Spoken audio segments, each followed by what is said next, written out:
I just want to give the overall perspective, so I'll take a bit longer than I desire. See, this is an interim budget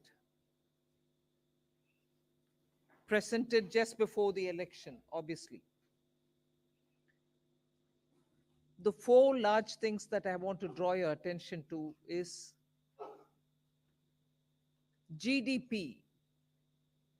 You get the numbers, you see it, and so on. But I want to bring in this dimension, that governance, development, and performance. On all these three heads, I'd like to say what actually we have achieved, because that forms the backdrop. So, on governance, this budget speaks from a position where we have delivered on development, we better manage the economy with correct intentions, correct policies, and correct decisions. So it's a governance with care, conviction, and confidence. If that stood for the GDP's G, the D stands for people living better, earning better, and having high aspirations for the future. And if I move to the P, the performance, 3 consecutive years of 7% growth, fastest growing economy in G20, all parts of the country participating in the growth. Price stability and inflation management, handling the health and economic fallout of COVID, build out of physical, digital, and social infrastructure, DPI as a factor of production almost for formalization and financial inclusion and growth of the economy, cleaning up the banking system, GST, one nation, one market, and one tax, the IBC. So, if you were to look at performance, I've listed some of them. So, your GDP, as we look at governance, development, and performance, I have something to say on each of these. So, this budget, or vote on account, is getting presented with the GDP that we want to speak to you about. And in that, the fiscal management actually is something which I would like you to spend some time, even as you go through the budget. But I'll flag it here, bringing down the fiscal deficit in spite of very challenging times, as per the announced consolidation path, and with transparency and prudence. So, in fact, I was just remarking to my officers this morning, most of you all had already calculated the figures, RE revenue, RE expenditure, this is what it is, because every month you get the reports coming out. So you don't need to wait till the budget statement. Every month you get the accounts, and so budget process has become absolutely transparent and questionable. If there are any, you're there to question, we are here to answer. But we set in the process of keeping everything brought on budget and nothing kept aside from it or underneath it. So, with that, the budget deficit, fiscal deficit, 5.8%, which is much lower than the 5.9, which was at the BE. Similarly, for the 24-25 budget, we've given 5.1 as the fiscal deficit, so clearly indicating that we are on track to meet the glide path which was set in 2021-22, and that we are well on track to meet the 4.5% fiscal deficit, on or below 4.5 even by FY26. If this is the background with which I'm talking and the presentation of the budget happened, I want to very clearly put some things under the heading, if you want to call it that, Disha Nirdeshak Baatein. You must have heard the Honorable Prime Minister speak before the Parliament session. Well before the sessions commenced, his usual customary remarks, he said the budget will be presented tomorrow and you will have some Disha Nirdeshak batein in it. So, what are those Disha Nirdeshak batein? There are about five of them I highlight. Social justice as effective and necessary governance model. So it's not just a slogan for us, social justice, we'll have to work for Nyay. No, we've shown you that it is a governance model and a successful one at that.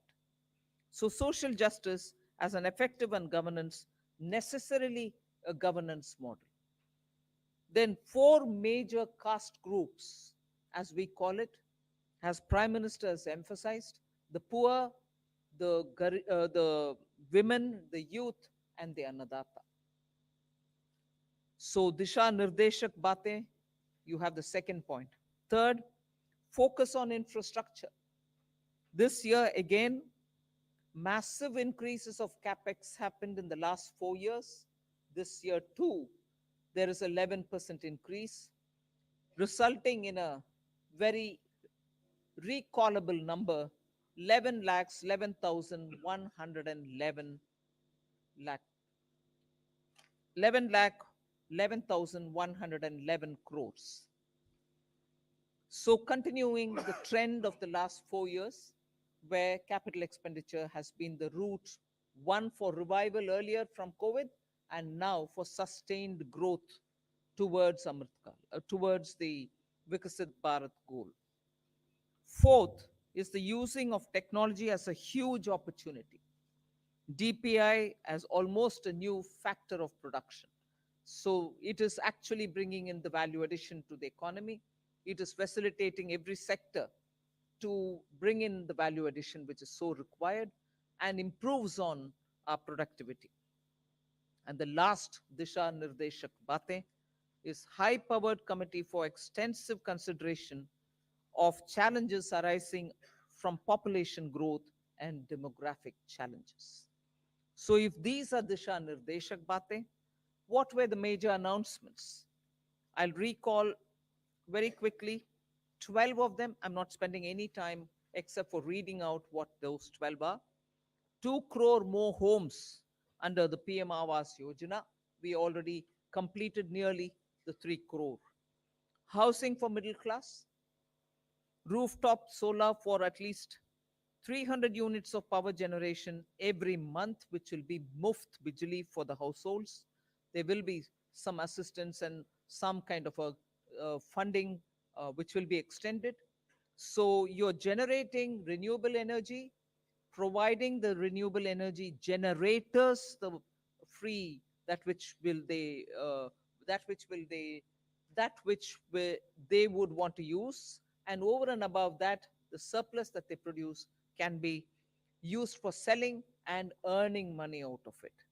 Enhancement of target for Lakpati Didi from 2 crore women to 3 crore women, preparing and empowering the MSMEs to grow and compete globally, aligning regulatory environment for them.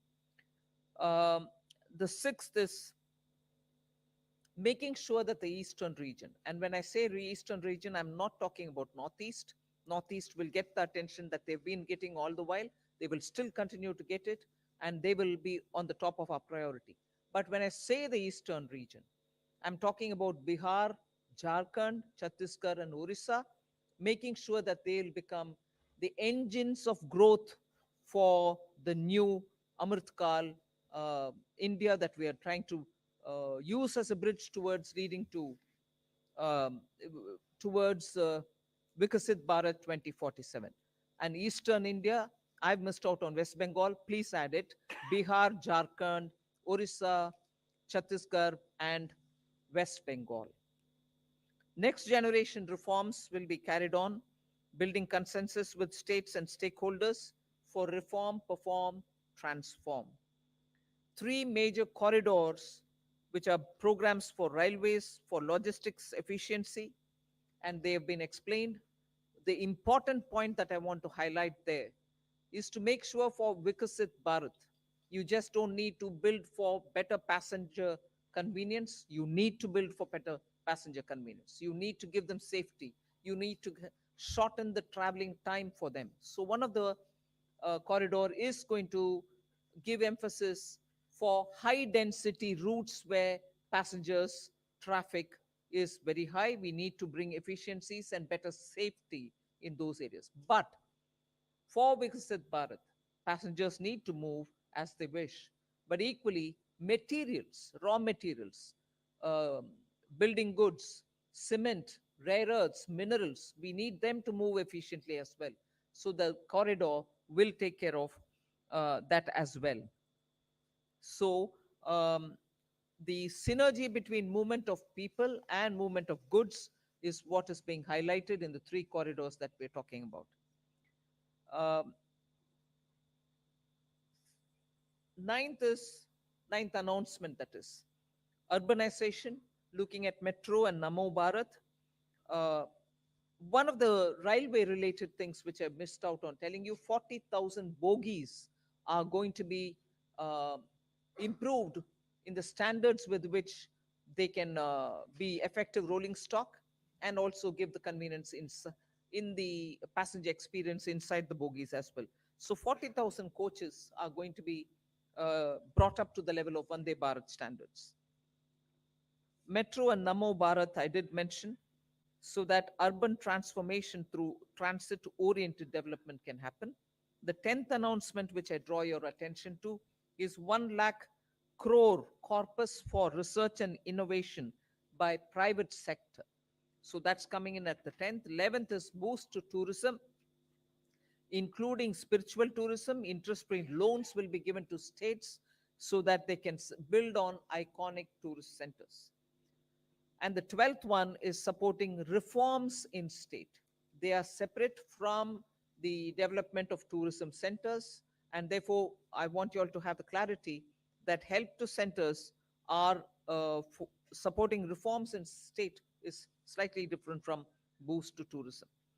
There will be a white paper on economic performance of the last 10 years compared with the previous 10 years. The 12th announcement is so much a statement that I would like to make, which is what I made in the budget speech as well.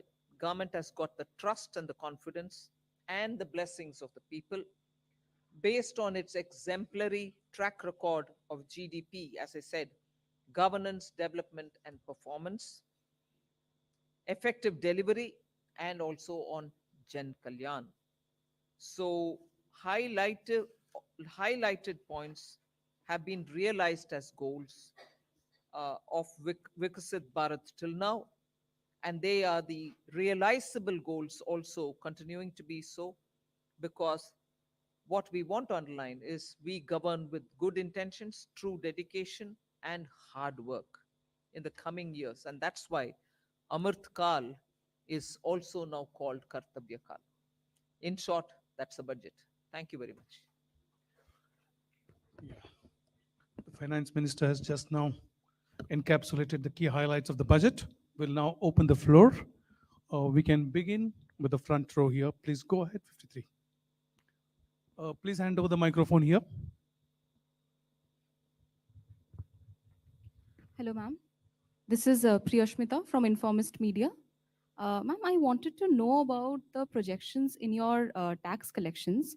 So, tax collections are seen currently growing at about 14.4%. Your April to December data shows. However, the projections in your budget are lower than that. So, a back of the envelope calculation shows that you're going to get about 55,000 above your revised estimate if the collections continues. So, your estimates are conservative. Would you say that? I'll certainly ask Somanathan to come in on that. Estimates are always realistic with us. So let me clarify this. If you look at page 6 of the budget, you can look at it later. I'll just explain it to you. We are projecting that gross tax revenue. Now, this gross tax revenue in this sheet is net of refunds. So net of refunds, we are projecting that in this financial year, it will grow by 12.5% with reference to last year's actual. So from 30.54 lakh crores last year to 34.37 lakh crores this year is what is presented in our revised estimates. However, the sharing of taxes with the states is different for different taxes. Not all taxes are shareable in the same ratios. What has happened this year, if you look at the numbers, and they are given on page 6, union excise duties have actually shrunk. They have not increased. Most other taxes have grown at, as you say, 14%, etc. Union excise duties have grown minus 5%. That reduction is almost entirely on the account of the center, because the same way that cesses are not shared, reduction in cesses is entirely borne by the center. So as a result, the state's share has increased by 16.5% in our revised estimates. Between the state share in the revised estimate and the state share last year, there's an increase of 16.5%. So taxes are growing 12.5% net of refunds. State share is growing 16.5% net, and therefore net to center is growing only 10.8% approximately. So there is no expected further, padding or anything here. This is our realistic but slightly conservative estimate. Yeah, the next question, please. 65. Please go ahead. Hi, ma'am. Yeah. I'm Kriti from Informist Media. So you mentioned that capex, there has been a push towards capex. However, the capex jump for this year is 11%, right? Which is lowest in last 4 years. So are we moving towards a place of moderation in capex? And secondly, while the budget, this is another unrelated question, while the budget clearly says that you are committed to your 4.5% target, you have also been recommended to bring down your debt to GDP ratio to 40% level, which still stands above 50%. So how are we looking towards moving towards that target? Thank you. First of all,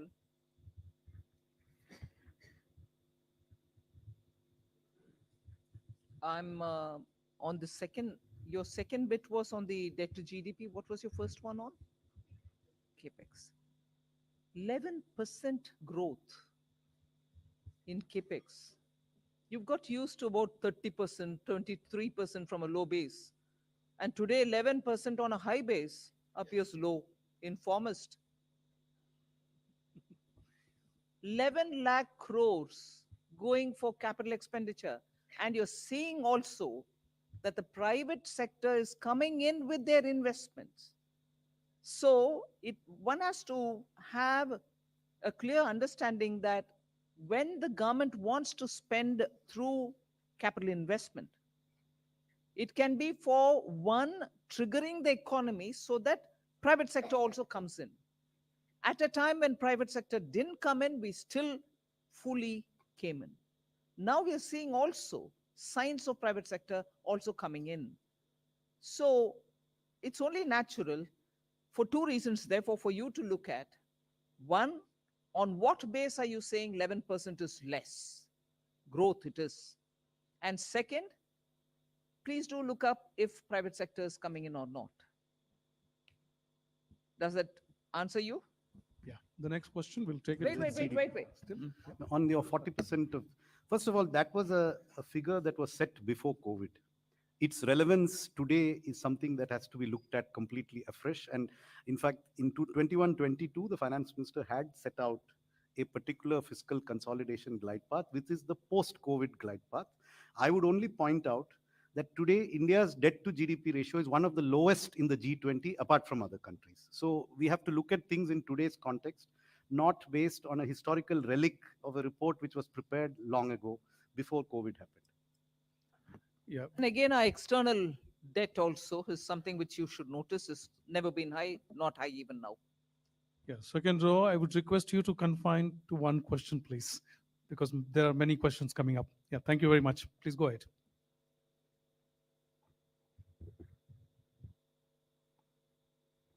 Yeah. दूसरा give this another नमस्कार mic. Ma'am, आलोक प्रियदर्शी हूँ मैं CNBC आवाज से। मेरा सवाल ma'am ये है कि एक कंज्यूमर के नाते, एक टैक्स पेयर के नाते हमेशा लोगों की ये उम्मीद रहती है या इस देश में कैसे कह सकते हैं कि चुनाव इतने ज्यादा आते हैं कि लोगों को लगता है कि जब चुनाव आएंगे तो उनकी जो मांगे हैं वो पूरी हो जाएंगी, टैक्स के मोर्चे पर कहें या फिर जो पॉपुलिस्ट मेजर सरकार लेती है। लेकिन क्या इस मिथ को क्या ये सरकार तोड़ना चाहती है कि जब चुनावी साल होगा तो पॉपुलिस्ट बजट नहीं देंगे? जिस तरह से फिस्कल प्रूडेंस की आपने बात करी, आपने फिस्कल प्रूडेंस को लेकर काफी जोर दिया है इस बार बजट में, तो ये इस बात का कॉन्फिडेंस सरकार को ज्यादा है कि वो अगली बार पूरी तरह से आके और जनता के जो जो उनकी उम्मीदें हैं उनको पूरी करेगी, या फिर सरकार इसी तरीके से जिस तरह से फिस्कल प्रूडेंस का जो रास्ता है उसको अख्तियार करेगी और उसी हिसाब से चलती रहेगी, और चुनाव के मौके पर लोग आम आदमी एक्सपेक्ट ना करें कि कोई पॉपुलिस्ट बजट आ सकता है? आप डिस्कशन जैसे प्रश्न पूछ रहे हैं भाई। मैं पहले से बोलते आई हूं और माननीय प्रधानमंत्री जी भी इस विषय में बोलते थे, कल परसों भी उनका बयान है। Vote on account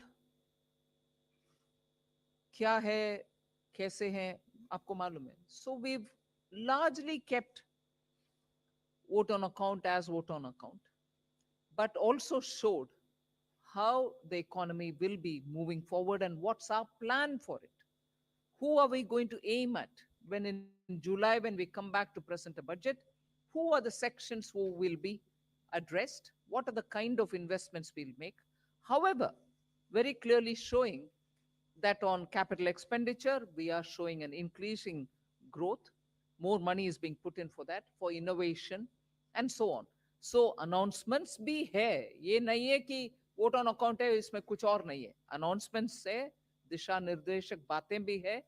so vote on account and interim budget को कैसे किस हद तक उपयोग कर सकते हैं, और वो भी कॉन्फिडेंट सरकार, उस हद तक हमने यूज ही किया है। Yeah, Z Business, and after that you hand over the microphone to your right. Yeah.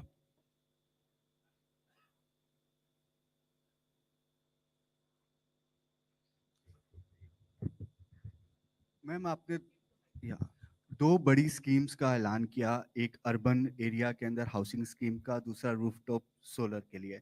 Ma'am इसका बजट एलोकेशन कितना है? एक सवाल। दूसरा सवाल मैं मैम पूछना चाहूँगा डाइवेस्टमेंट के ऊपर। मैम पिछली बार 51,000 करोड़ का टारगेट था, वो टारगेट नहीं मीट हो पाया। इस बार बजट में ये नहीं मिल पाया कि कितना टारगेट अगली बार के लिए रखा गया है, और ऐसे टाइम पे टारगेट नहीं पूरा हो पा रहा है जब मार्केट, इक्विटी मार्केट बहुत अच्छा परफॉर्म कर रहा है।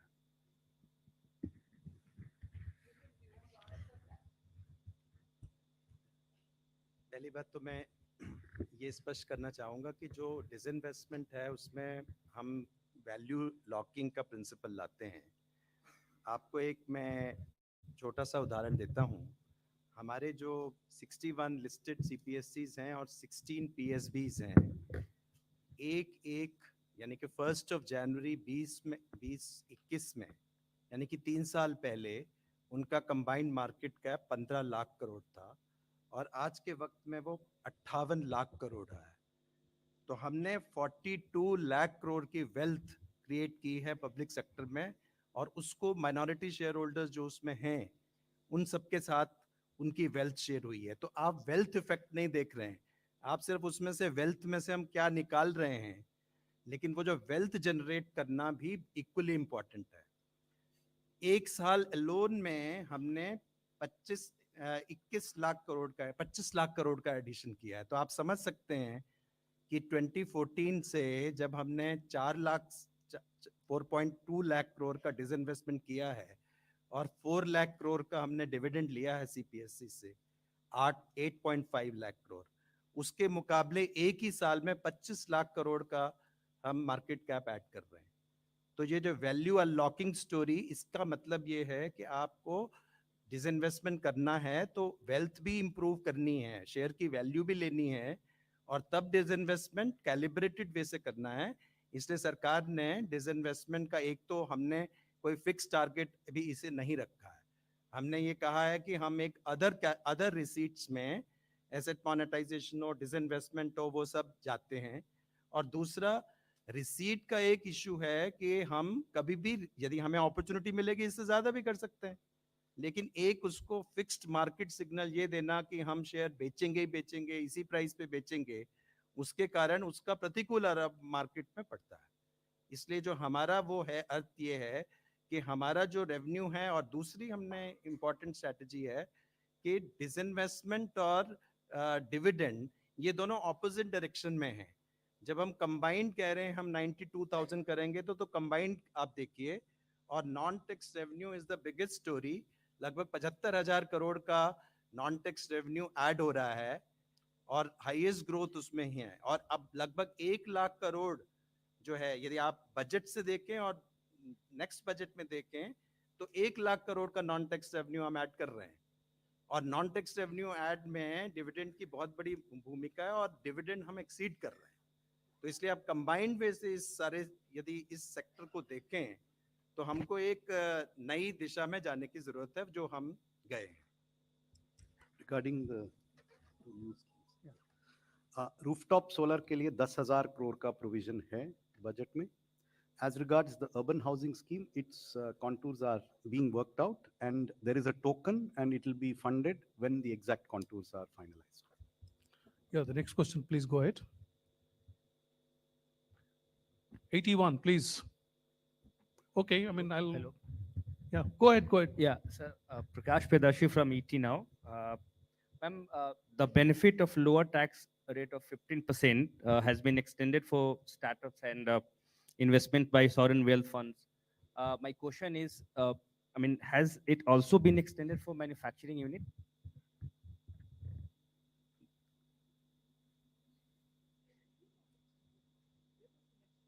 No, I'm asking, I'm seeking clarity. No. Thank you. Yeah, Bloomberg, Ruchi. Ma'am, some of the rating agencies have said that they will take a call on a ratings upgrade for India only after the next budget. But given that this budget of yours, you did say that it has been transparent, you've maintained the path of fiscal prudence as well. What will be your message for rating agencies? Not only aligning with the fiscal consolidation roadmap that we gave earlier, but bettering it. Is that one simple, straightforward message which every rating agency should take on board? Should take on board. Ma'am. Yeah, please go ahead. Sapna here from CNBC TV. Ma'am, two questions. One very broad, generic, excellent work in terms of fiscal consolidation. Just want to understand, is it slightly ambitious to have a 5.1 number right away in the interim budget? I mean, broadly expectation was July budget, you will start kind of. No, I don't mean that. No, I don't mean that. But just try to understand, like in 2 years, you'll be able to do below 4.5%. Very broad understanding, ma'am. One is that. Second, ma'am, you're talking about next generation reforms. Within that context, the government has had a massive privatization agenda. There doesn't seem to be, any mention of that as of You now. just heard Tuhin. Sapna, you're asking the same thing. No, but You went elaborately on it. but will you still be sticking to it? Just broadly wanted to understand.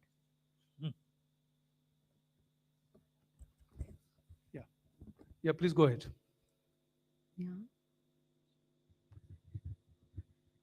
Timsi Jaipuria from CNBC TV 18. Ma'am, in your budget speech, you've given a very ambitious target of 1 lakh crore worth of a fund for private sector for research and innovation, where you've promised 50-year interest-free loan. If you could give the contours of this scheme, which are the sectors who will benefit in terms of the private sector, which are the specific sectors who can avail this corpus, and what kind of work or research and innovation are we focusing on, sectors, and how this scheme will work? So I'll tell you the quantitative part, and Secretary EA can expand on the sectors. There is the 1 lakh crore is a provision over a period of time as the need emerges. This will be provided as a 50-year interest-free loan to a financial institution which will be identified, which will be within the government ambit of financial institutions, who will then finance or refinance projects at long tenors and at concessional rates of interest. Money has been provided in this budget in the Department of Economic Affairs for multiple purposes, including this one. So there is a provision for this in the Department of Economic Affairs, which covers many other things also. As regards the sectors, I'll leave Secretary. See, as announced in the budget speech, these are the sunrise sectors. And what is the economic logic behind it? These are the innovations and research. Investments are needed today, and the private sector, the returns will come couple of years down the road.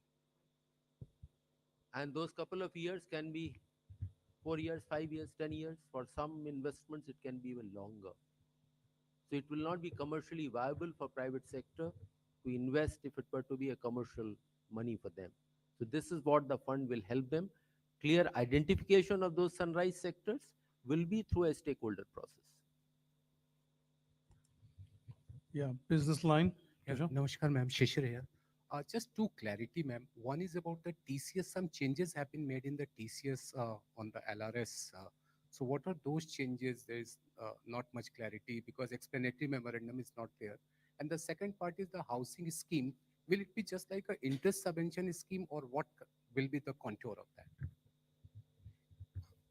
So you are aware that, sometime I think last year, maybe in June or July, there was a press release in which the TCS rates were later on changed from what were announced in the budget of 23-24.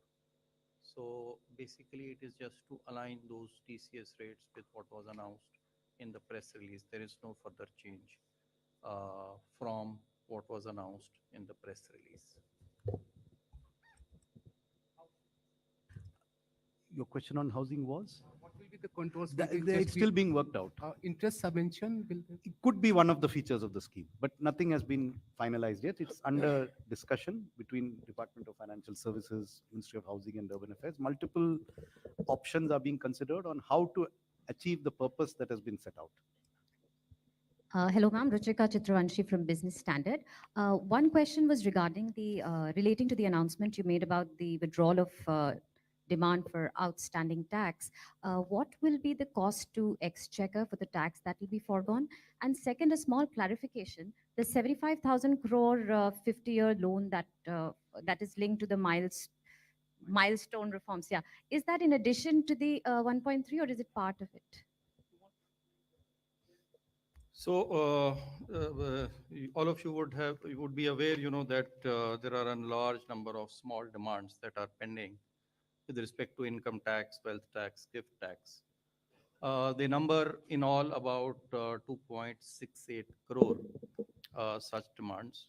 The total amount, of course, is very high, which is 35 lakh crore of outstanding demand. A lot of it is in litigation. But many of these demands, about 2.1 crore, in fact, 2.1 crore out of 2.68 lakh demands are valued less than 25,000 rupees. Now, many of these demands are very, very old, dating from 1962, when Income Tax Act was was enacted, and right now till very recently till today. So this has been causing a lot of hindrance, especially for the taxpayers, because these demands are very old. Many of them are unreconciled because of systemic issues. We shifted, our CPC, all the tax records, centralized them in 2010-11 year. And so that's why a cutoff has been taken at 10-11, because previously the demands were decentralized. And so we are unable to, verify many of them, causing disruption and hindrance in payment of refunds. So out of this 2.1 crore demands, which are less than 25,000 rupees, about 58 lakh demand entries for the period pertaining to financial year 9-10. And then from 10-11, these are less than 25,000, as already announced by the Honorable Finance Minister, and another 53 lakh entries pertaining to the remaining 5 years from 10-11 to 14-15. So 1.1 crore small demands 25,000 and 10,000 for the 5 years. These are being remitted. The total amount is less than 3,500 crore rupees. The 75,000 crores is part of the 1,30,000 crores. Yeah, go ahead, please. Yes, go ahead. Hi, ma'am. This is Pushpita from the core. You mentioned about that nearly 40,000 rail bogies will be converted to Vande Bharat standard. But if we look at the price of Vande Bharat is comparatively higher than the other ticket prices. So considering the affordability of the passengers, what will be the pricing and how will it be decided? If you could. It's up to the railways, but Vande Bharat trains are one thing. The bogies 40,000 being upgraded to the Vande Bharat standard is another thing altogether. Those bogies probably cannot even take the speed with which we want to improve the high density areas with better speedy transportation for the common man. Equally, the inside bogie experience is also not up to the mark because they've been so for a very long time, and as time passed by, their quality has also come down a bit. So we are talking about the bogie quality matching with the Vande Bharat standards. As to which of those lines of traffic that they will get connected to, and as a result, what will be the rationalization of the ticket price is not something that we can talk about.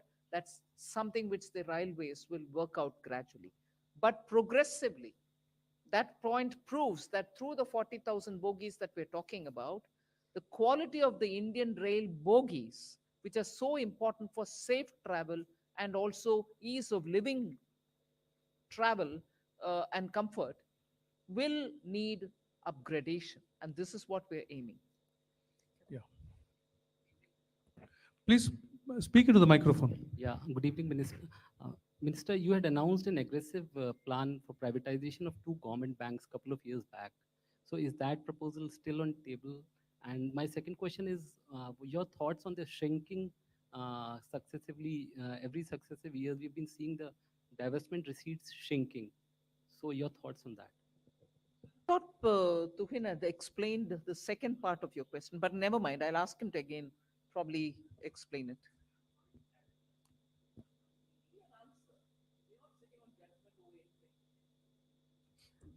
The disinvestment receipts, as you say, is that, is basically you part with your wealth, which is the shares or a property, and convert it in and monetize it. Now, there is a wealth effect also there. And we have partners, which are the listed companies, the minority shareholders. If our point is that we are also, taking care of GDP, as FMM mentioned, in respect of CPSCs. If you look at the CPSC's performance, whether it comes to capex of 3.2 lakh crore, whether it is their growth story, whether their investment in green energy, whether their performance in return on capital employed, whether you look at return on equity, on all fronts, we are seeing that they are big market players. They continue to improve, and therefore they continue to reward shareholders, including the government. Government is a majority shareholder, but a large part of our shareholders are minority shareholders. So therefore, any strategy, calibrated disinvestment strategy, which will actually do the sum over a period of time, is much more than that. And besides, the shares also give you dividend, and we have a consistent dividend policy too. And money is fungible. So we have to have a new paradigm in terms of thinking about, and not to just keep on parting with our wealth at one stroke. We can always do it in a gradual, calibrated way. We'll take a question from the right side, ma'am. Please go ahead. Yeah.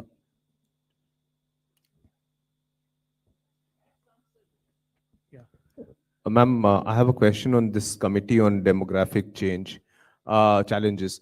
Ma'am, what would be the mandate? What are the areas it would look at? Will it be urbanization? Will it also include issues around, this whole issue about constituencies, political constituencies, given that the northern states have grown faster? Also, two clarifications. One is on the 70,000 crore with DEA. For new schemes, what kind of schemes apart from solar rooftop are budgeted for? And two, on this issue of tax, these small disputes, does the 25,000 include only the principal amount, or is it interest and penalty for the 25,000? On the provision for Department of Economic Affairs, this has two components. There are certain specific announcements that have been made, and those are provided for.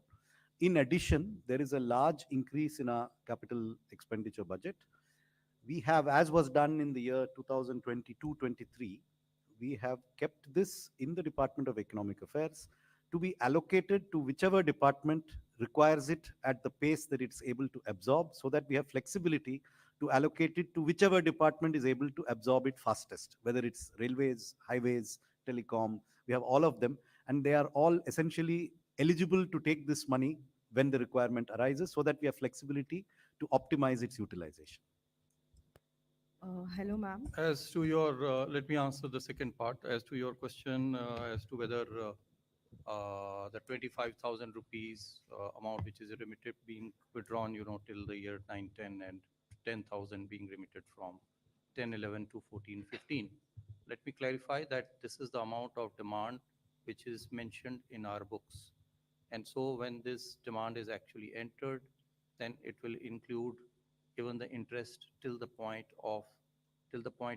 when the demand was actually assessed and entered. So it includes the interest till that period, that point of time. And any interest which accrues later on is also withdrawn. Yeah, the front row, left side, please. Hello, ma'am. Ma'am,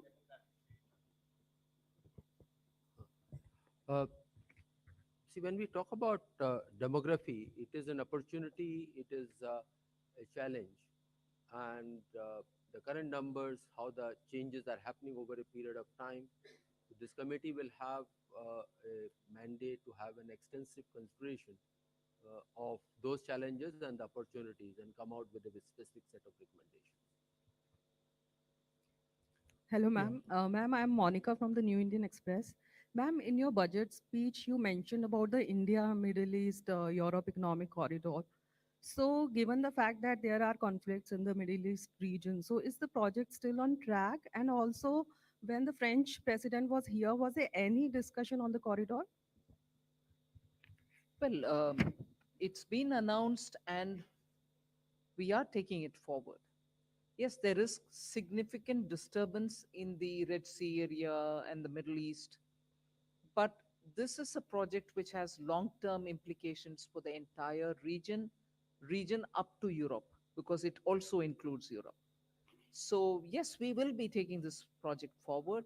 We will be consulting and taking it in all its contours.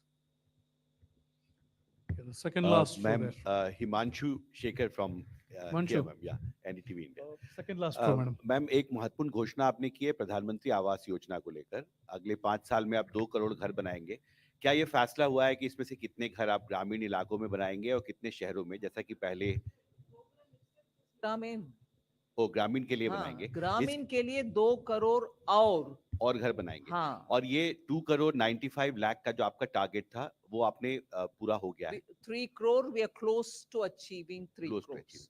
And over and above the 3 crores, ये 2 करोड़। 2 करोड़ है, और इसके लिए financial कुछ estimation हुआ है, कितना allocation करेंगे आप? The allocation is provided for. It will be supplemented when the costing is worked out for these additional. But there is a provision to kick it off in the coming year. Thank you, sir. Yeah, please go ahead.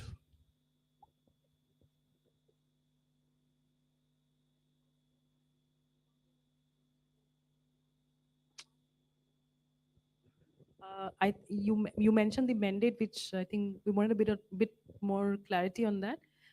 Is it going to be something similar to the population control bill that has been spoken about in the past, or is it going to have a different mandate? We just needed.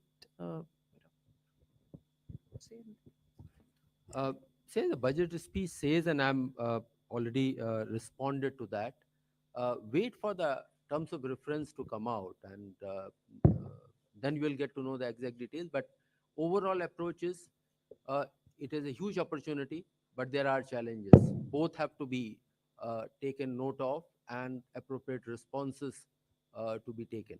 So that's really that broad idea I can share with you, and terms of reference will come out in due course. Yeah, please go ahead. Good evening, ma'am. This is Parth Singh from Outlook Business. Since you spoke about bringing the East India to pace in terms of development, I wanted to ask you, how does the government plans to address the industrial gap to help these states in a free market economy? And for example, more than 70% of the PLI projects are currently concentrated into just 3 states. So I wanted to ask you that. They are not concentrated in 3 states because we want them to be concentrated in 3 states. If there are investments happening and if there is going to be production in any other non 3 states that you want to talk about, PLI will be extended to them as well. It doesn't go on the criteria of geography. It grows on the criteria of manufacturing. It grows on the criteria of how many additional units are produced. I just want to add to that. The public sector investments have gone substantially to the eastern region, whether you look at gas pipelines, new fertilizer plants, or even new LHB railway rolling stock, which is being manufactured in Bihar. So a considerable amount of the public sector investment is focused on the eastern region. Yes, please go ahead. Yeah, if I can add on this particular one, uh, as we are all aware, aspirational districts program in those districts is making a very significant change. 60% of those districts happen to be in eastern India. And when the people are better educated, etc., then more economic opportunities get generated there because skilled manpower is available in those areas. We'll see over a period of time, and that is what the government will also be providing appropriate support. Ma'am, this is Nivedita Mukherjee from the Sunday Garden. This is with regard to the National Monetization Pipeline that was launched in August 9, 2021. And with regard to your focus on infra in this budget, do we see also that going forward? And what has been the progress? Ma'am, these are two different things. A very large part of infra assets are held by those infra agencies or the public sector undertakings. So as they embark upon their more capital investment, they also monetize some of their assets and plow it back. Some of the assets are owned by the government, so those monetization proceeds come to the government. So that one is going on, and that periodically those numbers come out. And if I recall, next year is also a very ambitious number for monetization. But everything doesn't come to the government there. Uh, um, Ma'am, I have a question. Actually, could you please Please elaborate? identify yourself, then ask a Okay. question. I am Bani Kinkar Patnaik from the Economic Times. Ma'am, could you please elaborate a bit on the proposed changes in the calculation of agricultural income under the new tax regime? And ma'am, on the 75,000 crore loan. Say, under the new tax regime, income from agriculture. Yes, yes. Huh? I mean, Where are we? some reports I saw, ma'am. That's why I'm not here to answer some reports. We'll go ahead. Ma'am, on this 75,000 crore, interest-free loans to states, since it is part of 1.3 lakh crore allocation under capex, so will the same, reforms conditions continue, or will there be additional reforms conditions? The specifics will be worked out, and it will be reform linked. What reforms, how much, for what, is something that will come when the guidelines are issued. Yeah, please go ahead. Yeah. Hi, ma'am. This is Vikas from The Hindu. In last year's finance bill debate, during the debate, you had announced the formation of a new committee to review the national pension system benefits to central government employees. And there was an expectation that, by 6 months or so, we might have some outcomes that you could consider. So can we expect that anytime soon, or do you think that might be left for the full budget now? One. And secondly, you've committed your government to, taking forward the next generation reforms. I want to get some sense of what are our priority areas there. And lastly, sorry to take a stab at it again, but this population growth committee that we're looking at, is it likely to happen after the census? Because we've not had a census for a while. And as per the National Family Health Survey 2020 numbers that we have, our total fertility rate is already below the replacement rate, around 2. So is there some way that we're looking at keeping our population stable at a certain level or to reduce it over a broader period? You may want to help me by saying question number one, question number two. I'll go on answering. You seem to have asked me about 5 different questions, right? Please go ahead. What was your first? Sorry. NPS, NPS OPS. was first. Once we are ready with the report, we'll let you know. There is no, I don't think there was a time given. We said at the earliest they will give the report. Yeah, so that stays there. What's your second? Second was, ma'am, some sense of the priority areas for next generation reforms. Ajay, you want to add in there? See, you would have noticed that a particular section and extensively covered that what will be the broad strategies for the next several years, getting into those. So those are the indications that that can be the broad area for the reforms, the next generation of reforms. But that's not an exhaustive list, but a broad sense you can get it from there. And the third was, ma'am, the population bit. The third was the population bit, ma'am. Yeah. I think, please confine to one question because, many questions are still there. Please go ahead. Yeah. Good evening, ma'am. Janani from NDTV Profit. Ma'am, I would like to get some perspective on some of the scheme outlays. One being the capex infusion to OMCs. In FY24 budget, there was 30,000 for retrofitting, petroleum retrofitting for OMCs. This, in the revised estimate, it was said that 15,000 only would be allotted ahead of the budget. But later we have seen that the same 15,000 amount is there for FY25. Just want to understand if the same has been deferred. And also on the fertilizer subsidy, comparatively, it's lesser. So the reason or reasons behind that math. On the oil marketing company public investment, the requirements were reassessed and it's also been deferred to next financial year. So it has not been provided in the revised estimate. So it was not that it was provided. I mean, they're just coming out with the revised estimate. So it is not going to be in this financial year. It's been provided for in the next financial year. And the second part was? Fertilizer subsidy. Fertilizer subsidy is estimated based on recent trends in global ammonia and fertilizer prices, which have been on a downward trend for the last 6 months. So it's our current estimate based on the best information we have right now, which is very different from the prices which were there during the early part of this year.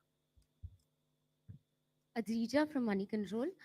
You have assumed a nominal GDP of 10.5 for the budget. So that would just wanted to know the division between the real GDP growth and the deflator. Also, the tax collection growth is seen at 11.5, if I'm not wrong. So there seems to be a more significant gap between the two, which we've seen a trend in the past. One more clarity, I'm sorry for adding.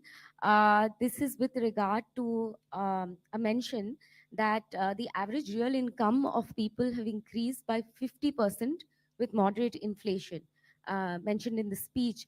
Just want to clarify, is this linked to investment rate or per capita income? Thank you. Answer. Again, you have to help me out and you ask 2-3 questions. So again, for the budget purposes, it is the nominal GDP which is relevant. That's how the fiscal deficit and other deficit numbers are done. So that estimate is 10.5%. And I recall last year, again, several of you said that are we underestimating, overestimating, etc. We said we have a realistic number. Of course, this year it has been a little lower, 8.9. So our sense is that next year, 10 and 10.5% nominal growth rate is a reasonable number. As far as real growth is concerned, the breakup is not a budget issue. You would have seen the document which Chief Economic Advisor has brought out just 2 days back, and he has extensively covered his take on what the real growth would be. And so you would have read the document already. Your second question? 50% is I said that announcement, or rather the data which has been shared in the budget, is in real terms. So that has nothing to do with inflation. You are combining the two issues here. There's on a constant prices, income has gone up by 50%. There's yet another statement which is coming up. There has been a moderate inflation. Inflation has been kept within the policy band, except for the post-pandemic period. If you take the 10-year period, it has been well within the policy band. I'll request. I'll just CEO to add. clarify. I'll just clarify this. I think the reference to the growth in real per capita income is 56% is the growth between FY14 and FY23. That's what ma'am was referring to in her speech, and 57% growth in real per capita GDP. Okay, that is what she was referring to. Thank you. Yeah, please go ahead. I'm Meghna Mittal from Money Control. The government has announced in the budget lowering the market borrowing for next financial year, the gross market borrowing. Uh,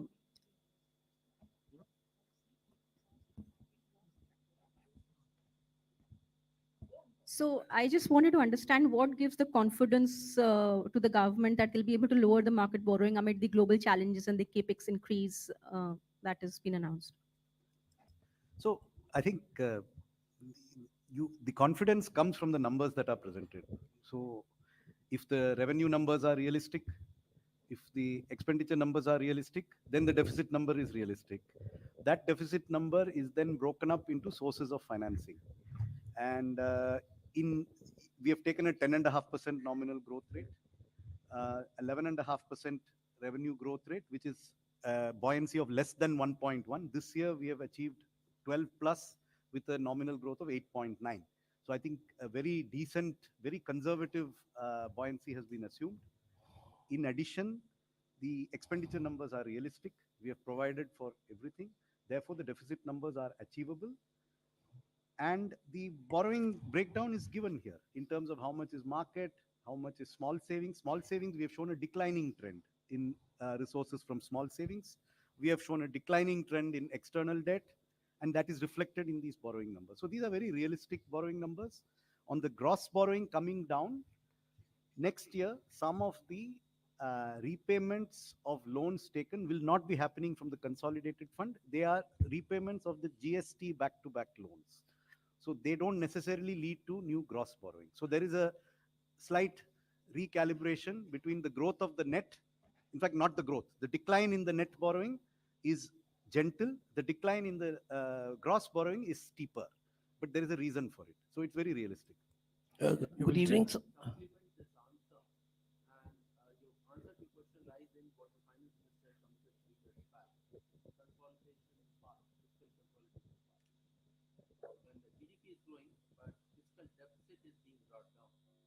Coming down now to 5.1%, even with a higher GDP number.